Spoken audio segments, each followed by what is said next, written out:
your director called President Mr. Prem Sir.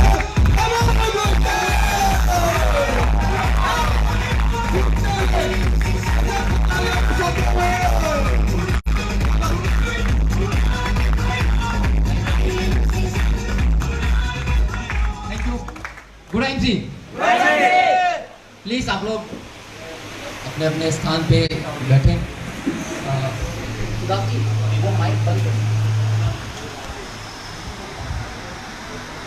मैं अपनी बातों को स्टार्ट करूं उससे पहले एक चीज जानना चाहूँगा। मैं हर मीटिंग को जब शुरुआत करता हूं तो कुछ सवाल मेरे जो हमेशा रहते हैं। तो बहुत सारे लोग पुराने होंगे वो जानते होंगे और जो नए होंगे वो पहली बार जो है मेरे बातों को सुन लेंगे। कितने लोग फर्स्ट टाइम मुझे सुन रहे हैं? फर्स्ट टाइम, क्या बात है। ये हर मीटिंग में होता है क्योंकि डायरेक्ट सेलिंग और आदमी का शरीर दोनों सेम है, मिलता जुलता है। सेम और मिलता जुलता मैं हमेशा क्यों कहता हूं?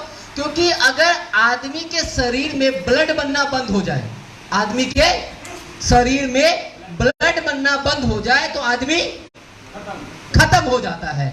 सेम उसी तरीके से डायरेक्ट सेलिंग के अंदर अगर नए लोग आना बंद हो जाए तो बिजनेस खत्म हो जाता है। तो बहुत सारे लोग आते हैं और बहुत सारे लोग जाते हैं, लेकिन चंद लोग रह जाते हैं और जो अपने और अपने परिवार का नाम रोशन कर जाते हैं। नाम प्रेम कुमार, और इस बिजनेस को पिछले 10 साल से सीखने की कोशिश कर रहा हूं।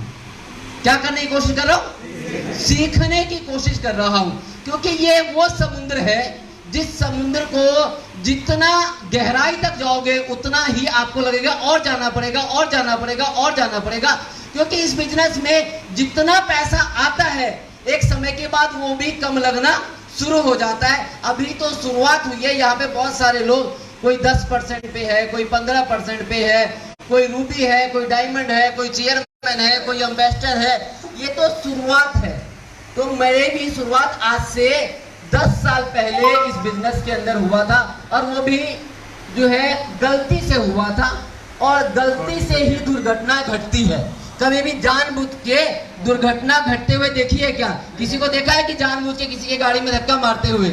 नहीं। तो मेरी जिंदगी में भी गलती से दुर्घटना घटी और उस दुर्घटना के कारण मैं आज यहाँ पे हूँ। अगर वो दुर्घटना नहीं घटी होती तो शायद मैं आज यहाँ पे नहीं होता।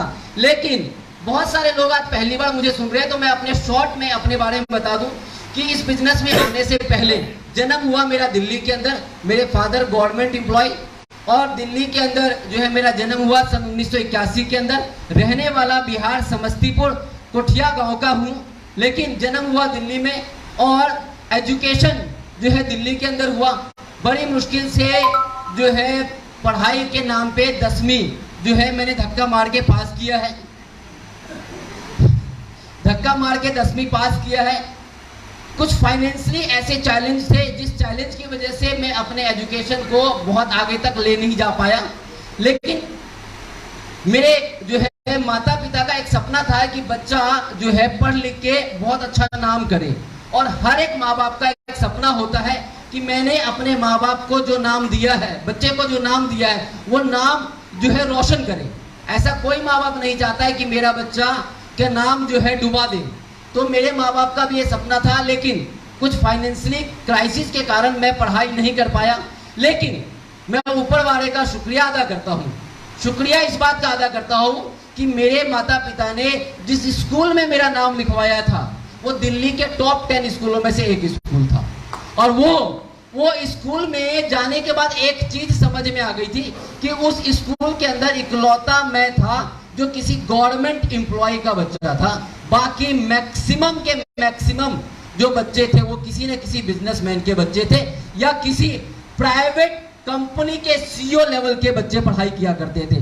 तो वहां पे समझ में आया कि पैसे की वैल्यू क्या होती है, कि पैसा कितना जरूरी है, और पैसा कमाने के लिए और सपने पूरे करने के लिए आपको खुद का कोई ना कोई व्यापार करना पड़ेगा, बिजनेस करना पड़ेगा। लेकिन व्यापार करने के लिए सबसे बड़ी चैलेंज और सबसे बड़ा दिक्कत होता है, वो क्या होता है?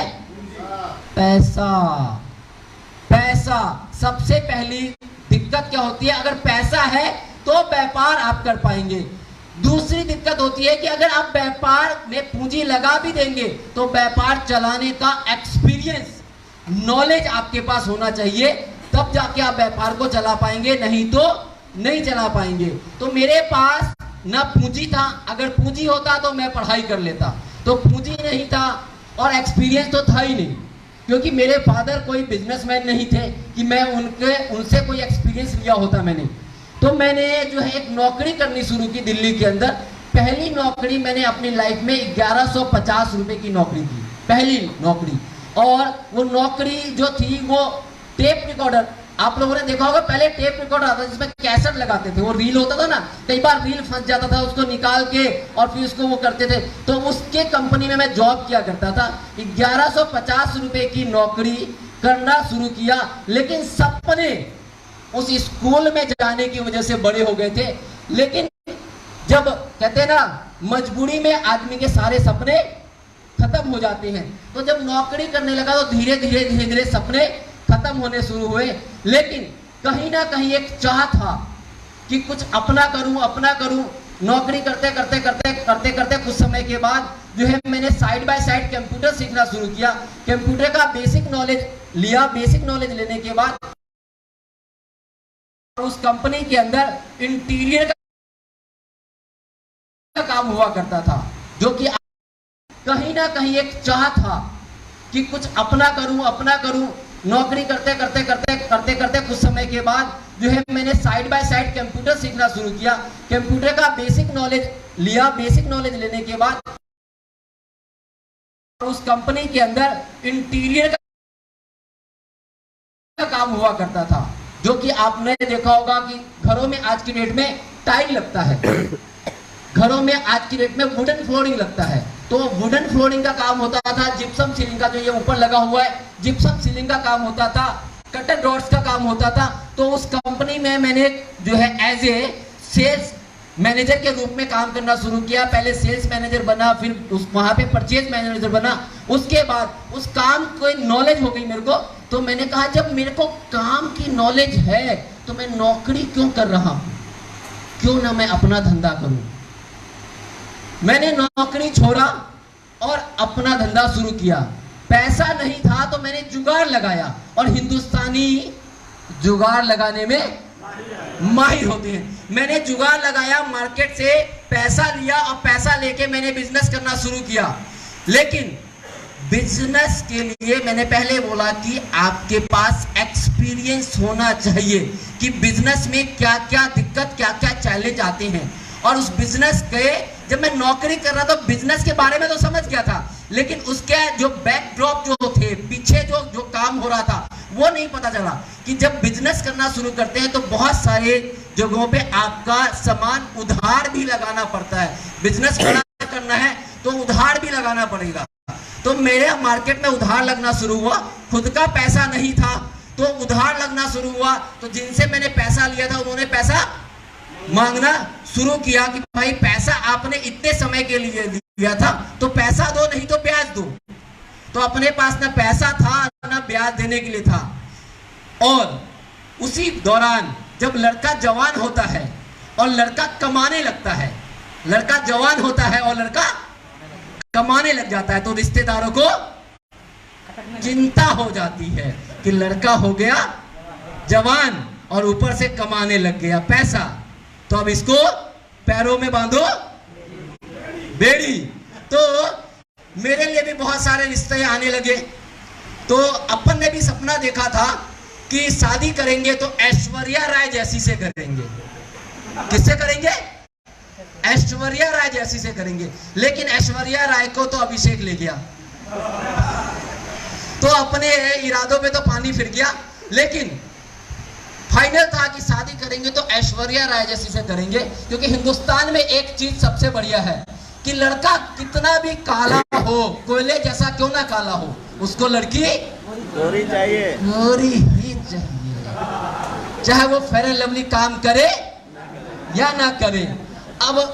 अपना भी सपना था, लेकिन देखो कई बार जो ऊपर वाला मेहरबान तो गधा पहलवान। तो देखते देखते देखते फाइनली शादी हुई। लड़की अपनी पसंद की ऐश्वर्या से कम नहीं है।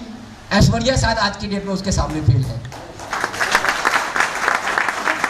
शादी हुई तो लड़की वालों ने इसलिए मेरे से शादी कर लिया कि लड़का बिजनेसमैन है।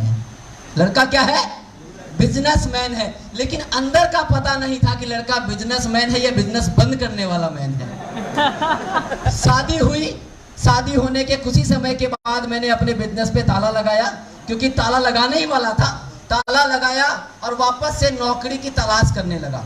और नौकरी की तलाश करने लगा तो उसी बीच में जब बिजनेस बंद कर दिया, तो आदमी का अगर कोई बिजनेस होता है या नौकरी होता है तो वो जाता है दिल्ली।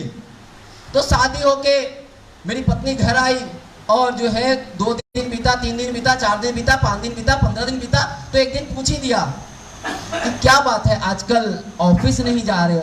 तो मैंने कहा क्या करूं, तुम्हें छोड़ने का मन नहीं करता है। अभी नई नई शादी हुई है तो ऐसे कैसे चला जाऊं? लेकिन दिल की बात तो दिल ही जाने। लेकिन कब तक आदमी छुपाएगा? एक दिन पता चल ही गया, फाइनली बता ही दिया कि भाई ताला लग चुका है। जो मेरे साले साहब मेरा ऑफिस देख के आए थे तो वो पता नहीं था कि वो ऑफिस बंद करने के कगार में जीजा खड़ा था। तो ताला बंद कर दिया ऑफिस में। वापस से जो है नौकरी करना शुरू किया। उसी बीच मुझे मुलाकात हुई मेरे great upline, great leader.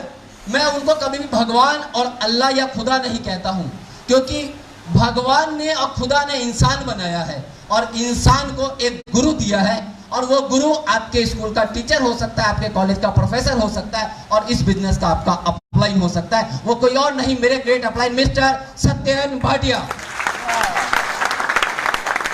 Thank you, thank you. उन्होंने बिजनेस के बारे में बताया, मेरे को बड़ा अच्छा लगा। क्योंकि अच्छा क्या लगा कि इस बिजनेस में टाइम फ्रीडम है, मनी फ्रीडम है। अपनी मर्जी से आप काम करोगे, जो चाहोगे वो पा सकते हो। तो मैंने कहा कि सर अगर जो चाहोगे वो पा सकते हो, तो अभी करंटली में उस टाइम में मैं नौकरी कर रहा था करीबन 11-12 हजार रुपए की। मैंने कहा सर मैं 11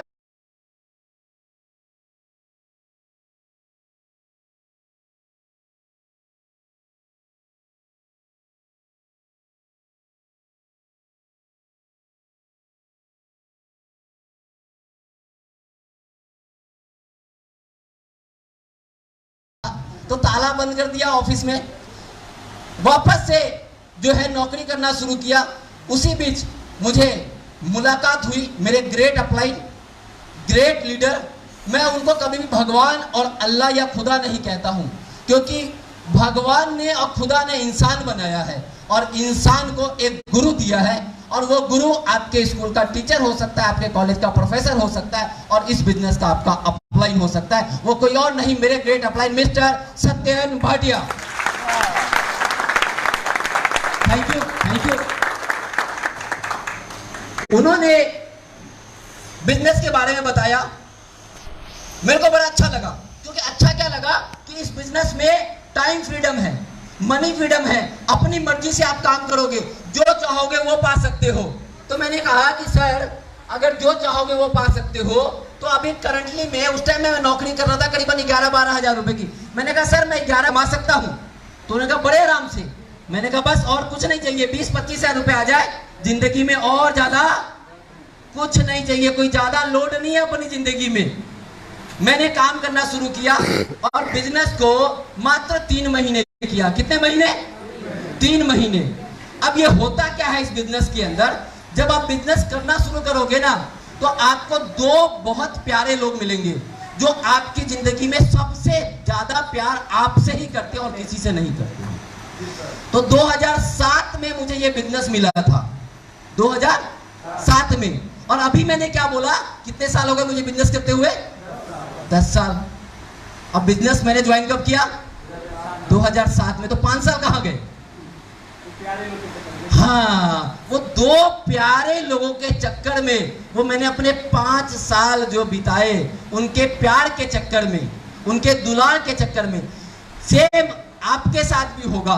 जब आप यहां से निकलोगे, आप जाओगे, लोगों को बताओगे गाड़ी आएगा, घोड़ा आएगा, ये आएगा, वो आएगा, वो सामने वाला कहेगा पागल हो गया है क्या, कहाँ गया था? तो आप क्या कहोगे?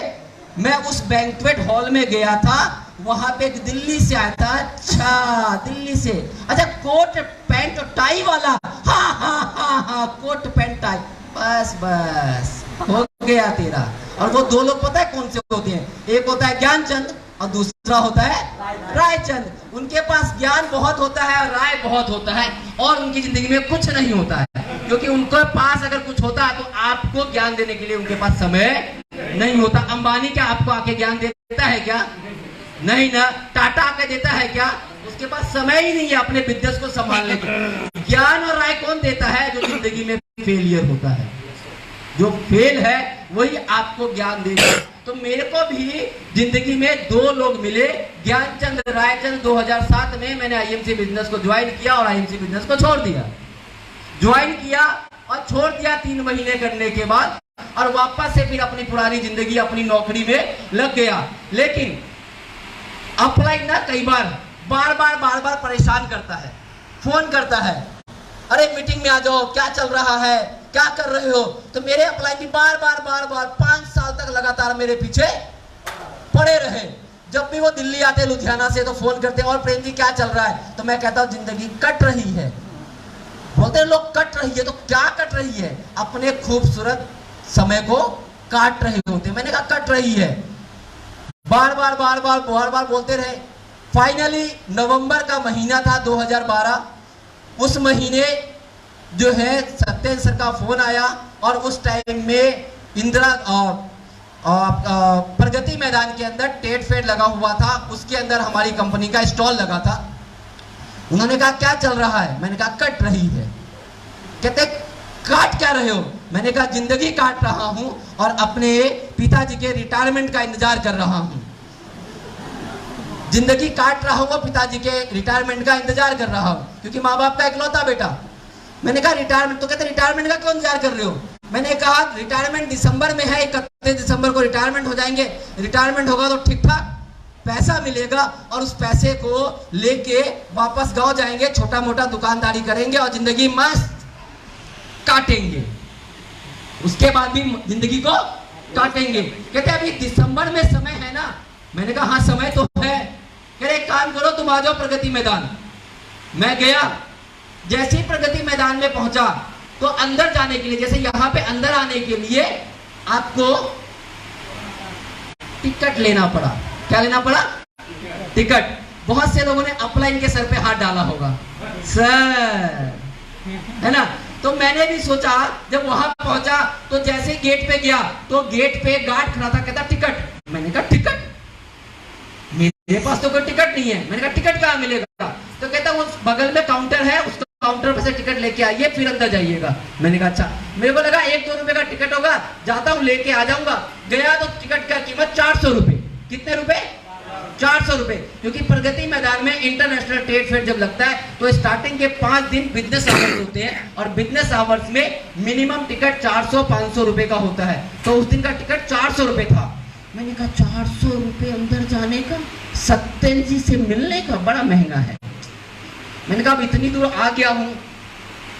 मैंने पीसीओ खोजा, उस टाइम में ना सिक्के वाला चलता था। पीसीओ खोजा, पीसीओ पे गया, सिक्का डाला, सत्येंद्र सर को फोन मिलाया। मैंने कहा सर वो मैं आ गया हूं, अंदर आने के लिए ना पास मांग रहा है, कहां मिलेगा? ये नहीं बताया कि मुझे पता है कहां मिलेगा। मैंने कहा मिलेगा कहां ये बताओ। कहते वहां पे गेट के बगल में काउंटर है, उस काउंटर पे से ले लो। मैंने कहा अच्छा काउंटर पे। मैंने कहा आपका नाम बोलूंगा चलेगा? है ना? अपने जहां भी आए हुए लोगों ने बोला होगा कि सर आपका नाम बोलूं चलेगा? तो अपने कहा तो रुक मैं आ रहा हूं, है ना? तो मैंने कहा कि आपका नाम बोलूंगा चलेगा? कहते नहीं वहां पे जाओ, टिकट खरीदो, आप अंदर आ जाओ। मैंने कहा सर पैसे? कह रहे अंदर आ जाओ मैं दे दूंगा। ऐसा भी हुआ होगा वो आज भी, कि बहुत से लोग कहा होगा कि आप टिकट लेके अंदर चलो, मैं आता हूं तो दूंगा, है ना? बहुत से, देखो हमें पता है क्योंकि जिस रास्ते पे लोग चल रहे हैं उसी रास्ते से चल के यहाँ तक पहुंचे हैं। तो मैंने कहा, फिर सोचा 400 रुपए अगर नहीं दिया तो, लेकिन फिर मैंने कहा चलो यार मान ही लेते हैं बात। 400 रुपए का टिकट लिया, लेके अंदर गया। मैंने कहा सर मैं आ गया। मैं तो ये बताने की कोशिश करता मैं आ गया, मेरे को 400 रुपए दो। उन्होंने कहा अच्छा अच्छा आ गए, चलो जाओ प्रेम जाओ। अंदर गया, बैठाया, उन्होंने कहा कि यहाँ पे एक व्हाइट कलर का कोट दिया मुझे, व्हाइट कलर कोट मेरे को पहनाया, पहन के मैं बैठा हुआ था अंदर, जैसे कि जिसको कनोपी कहते हैं हम लोग, तो वो स्टॉल लगा हुआ था, उसके अंदर मैं बैठा हुआ था। उतने में ही थोड़ी देर में अशोक भाटिया जी आए, तो उनसे भी मेरी पहले मुलाकात हो चुकी थी। तो वो अचानक ही अरे प्रेम जी आप, मैंने कहा जी मैं सत्येंद्र सर ने बुलाया था। अच्छा तो अंदर क्या कर रहे हो, बाहर आओ। मैंने कहा चलो जी बाहर आए। कह रहे इतने सारे लोग जा रहे हैं, आप कर क्या रहे हो, इनको हेल्थ किट क्यों नहीं बेच रहे? मैंने कोई आ ही नहीं रहा लेने के लिए, तो बेचूं कैसे? कह रहे आएगा कोई नहीं, बुलाना पड़ेगा। कहते मदारी को देखा है? मैंने कहा हाँ, वो मदारी डमरू बजाता है तो लोग बंदर का डांस देखने आते हैं, अगर डमरू नहीं बजेगा तो आदमी नहीं आएगा। तो मैंने कहा डमरू कहाँ है? कहते डमरू आप ही हो। मैंने कहा अच्छा। उन्होंने उस टाइम में हेल्थ किट में एक कार्ड आता था, एनर्जी कार्ड, हेल्थ कार्ड जिसको कहते हैं, कार्ड आता था। उन्होंने कार्ड को लिया, 2-4 लोग पकड़ा और उनको कार्ड का डेमो दिखलाया। हम लोग दिखलाते ना ब्रेसलेट का डेमो, तो वैसे कार्ड का डेमो दिखलाया। 4 लोगों को दिखलाया, एक ने किट खरीद लिया। मैंने कहा अच्छा बस ऐसे दवाना है कार्ड देके। मैंने कहा बड़ा आसान है, ये तो अपन भी कर लेंगे, दवा देंगे। सुबह से लेके शाम तक, सुबह से लेके शाम तक डेमो करते रहे, करते करते करते शाम हुआ 8 बजा। 8 बजे हमारे कंपनी के अकाउंटेंट संदीप वर्मा जी, जो आज भी हमारी कंपनी के अकाउंटेंट और लीगल एडवाइजर है, तो उन्होंने जो है हिसाब बनाया। हिसाब बना के MRP DP का मार्जिन निकला और निकाल के मेरे को 1300-1400 रुपए दिए। मैंने कहा अच्छा 1300-1400। मैं चुपचाप मैंने रखा और मैंने आराम से बोला सत्येंद्र सर को, सर मैं जा रहा हूँ, कल भी आऊँ या ना आऊँ? कह रहे हाँ बिल्कुल बिल्कुल। मैं तो ये सोच रहा था कहीं वो ये ना बोले 400 रुपए लो और जो कमाया वो दो, ये डर के मारे मैं सोचा कि। तो जब उन्होंने कहा हाँ ठीक है जाओ, तो मैंने कहा कल मैं किसी और को भी लेके आ सकता हूँ क्या? कहते बिल्कुल। मैं लेके अपने साथ एक और व्यक्ति को गया, वो भी वही बात बोल रहा कि 400 रुपए का टिकट जब वहां जाके खरीदने की बात आई। मैंने कहा ठीक है मैं टिकट तेरा खरीद देता हूँ, लेकिन अंदर जो कमाई होगी उसमें से 50 मेरा 50 तेरा। उसको क्या पता अंदर होने वाला क्या है, उसको लगा अंदर कुछ नहीं होने वाला, तैयार हो गया। मैंने टिकट खरीदा, उसको अंदर ले गया। शाम को हिसाब हुआ, उसका 2200 रुपए बना MRP DP का। मैंने कहा आधा दे, कह रहा 400 रुपए ले लो। मैंने कहा चल कल आएगा ना? हाँ कल आऊंगा। कंटिन्यू 14 दिन तक प्रगति मैदान में आता जाता रहा, करते करते करते करते जब क्लोजिंग हुआ उस महीने का, तो सिल्वर बना और पे आउट ठीक ठाक आया। लेकिन 2007 में पहले महीने का पे आउट 810 रुपए आया था। कितना? 810 रुपए का।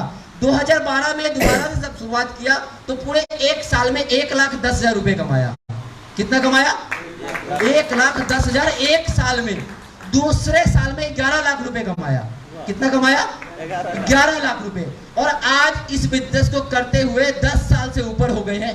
और टोटल अगर इनकम की बात करूं, टोटल करीबन 25 करोड़ रुपए से ज्यादा कमा चुका हूं।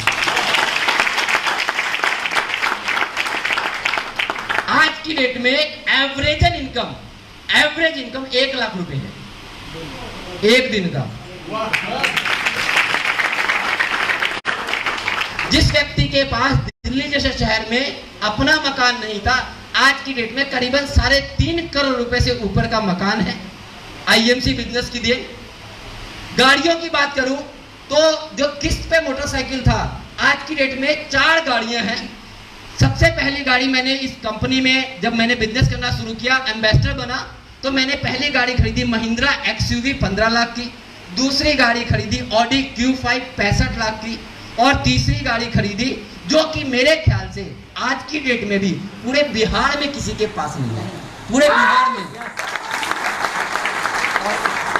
पॉश मकान मात्र 1 करोड़ 10 लाख रुपए की गाड़ी। लेकिन सपना फिर भी पूरा नहीं हुआ था, क्योंकि जब मैं स्कूल में पढ़ता था तो मेरे दोस्त के फादर के पास वैगनार थी और उसके फादर के गाड़ी में मैं एक दिन बैठा था और सपना हुआ था कि मैं भी कभी ना कभी वैगनार खरीदूंगा। फाइनली मेरे बेटे का बर्थडे 3 मार्च को 2020 में 3 मार्च को बर्थडे था, तो मैंने अपना सपना पूरा करने के चक्कर में उसको गिफ्ट दिया वैगनार खरीद के। तो मेरी चौथी कार वैगनार खरीदी मैंने। ये पावर मेरी नहीं है, ये पावर मेरी नहीं है, ये पावर आईएमसी बिजनेस की है, जिसने 10 साल के अंदर ये सारा कुछ कर दिखलाया। और आज की डेट में जहां पे जिस व्यक्ति को कोई व्यक्ति जानता नहीं था, आज अगर आप मेरे गांव के आसपास में जाकर सिर्फ इतना बोल दो प्रेम कुमार आईएमसी, तो शायद मेरे घर तक पहुंचा के आएगा आपको। और बहुत सारे लोग जानते हैं जो मेरे घर पे गए हैं। आज की डेट में मैं अपने गांव में रहता नहीं हूं, लेकिन मेरे पूरे गांव का अगर सबसे सुंदर मकान होगा तो प्रेम कुमार का होगा, ताला बंद करके रखता है। बहुत से लोग गए हैं यहां से, खगड़िया से, पूर्णिया से, बहुत से लोग गए हैं, है ना। और जहां पे कि कोई व्यक्ति जानता नहीं था, वहीं पे आज की डेट में जब लॉकडाउन में लोगों की नौकरी छूट गई, लोगों के धंधे बंद हो गए, उसी लॉकडाउन में मैंने अपने गांव के अंदर 3 करोड़ रुपए से ऊपर का जमीन खरीदा। और सुदाम जी के तो वहां पे रिश्तेदार जिसका जमीन मैंने खरीदा उसके यहाँ नौकरी करते हैं, तो लोग जानते हैं। ये पावर मेरी नहीं है, ये पावर आईएमसी बिजनेस की है। लेकिन मुझे समझने में 5 साल लगे। कितने साल? 5 साल। 5 साल गवाया, तब जाके समझ में आया। ये बात मैंने आपको क्यों बताई? क्योंकि हो सकता है कि आप भी अगले 5 साल गवाने के लिए तैयार हो, है ना। क्योंकि बहुत से लोग कहेंगे एक बार हम भी देख ही लेते हैं, है ना, ट्राई कर ही लेते हैं। क्योंकि कहा जाता है कि बादाम खाने से अकल आती है। किससे अकल आती है? बादाम खाने से अकल आती है, अकल तेज होती है। गलत फहमी। अगर बादाम खाने से अकल तेज हो जाती तो जितनी भी माएँ हैं अपने बच्चों को भर भर के बादाम देती खाने को, और उनके बच्चे टॉप आ जाते।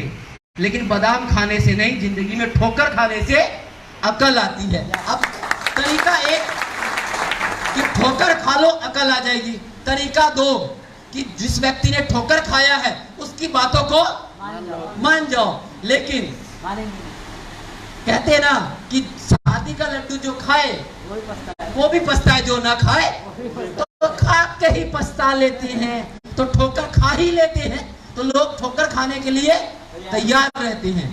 लेकिन दोस्तों, जिंदगी में इतना खूबसूरत बिजनेस, जिस बिजनेस के अंदर ना पैसा लगता है और ना एक्सपीरियंस लगता है, ना ये बिजनेस रंग देखता है, ना ये बिजनेस रूप देखता है, ना ये बिजनेस जात देखता है, ना ये बिजनेस धर्म देखता है, ना ये बिजनेस देखता है कि आप कितने पढ़े लिखे हो या नहीं पढ़े लिखे हो, ये कुछ भी नहीं देखता है।